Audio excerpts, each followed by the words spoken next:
सीधे चलते हैं मेरे सहयोगी विपिन चौबे के वक्त, जो कि इस वक्त तेल अवीव में मौजूद है। विपिन, सबसे महत्वपूर्ण सवाल और हर किसी की नज़र इस वक्त अल शिफा अस्पताल पर है। अभी क्या ग्राउंड सिचुएशन है वहां पर? देखिए, यहाँ इजराइल के समय के मुताबिक बीती रात 2:30 बजे ये ऑपरेशन शुरू हुआ है।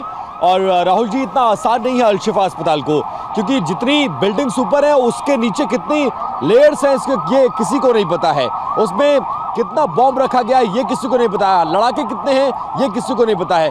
ऑपरेशन शुरू तो जरूर कर दिया गया है, लेकिन ऑपरेशन टफ है, लंबा चलने की संभावना है, बार बार कन्फ्रंटेशन दोनों तरफ से हो रहा है। और इस बीच ऐलान भी किया जा रहा है कि हमास के लड़ाके सरेंडर कर दे। हालांकि इस बीच में वो मरीज, वो तीमारदार, वो डॉक्टर भी इसमें पीछे जा रहे हैं जो अभी भी उस अस्पताल के अंदर मौजूद हैं। और सबको अगर मिला लिया जाए तो अब भी 9,000 से ज्यादा लोग उस अस्पताल में होने की संभावना जताई गई है। जी, बहुत बहुत शुक्रिया विपिन, ये पूरी जानकारी देने के लिए।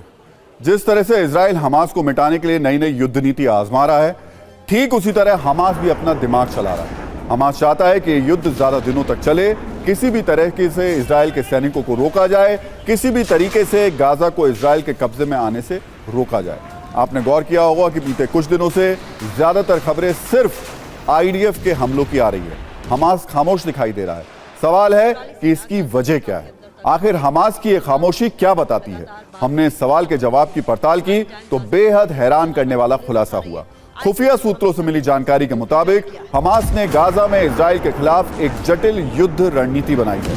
हमास के कुछ टॉप कमांडर्स ने युद्ध की ये नीति बनाई है, जिसमें 5 बड़े प्लान हैं। सबसे अहम ये कि हमास सीधे इजरायली सेना से शहर में आमने सामने की लड़ाई में नहीं उलझना चाहता और वो युद्ध को काफी लंबा खींचना चाहता है। हमास अब आईडीएफ को इस तरह उलझाना चाहता है कि इजराइल के पास गोला बारूद और हथियारों की कमी हो जाए और युद्ध लंबा खिंचने पर वो चालाकी से नई तकनीक और हथियार अपने मददगारों से हासिल कर ले, ताकि आईडीएफ पर बढ़त बना सके।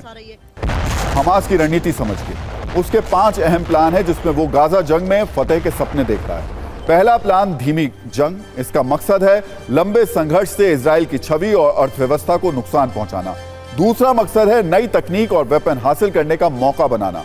तीसरा प्लान है गुरिल्ला युद्ध, यानी हमला करके छिपना। ये हमला करने वाले हमास के लड़ाके भी हो सकते हैं या फिर कोई और विद्रोही गुट भी।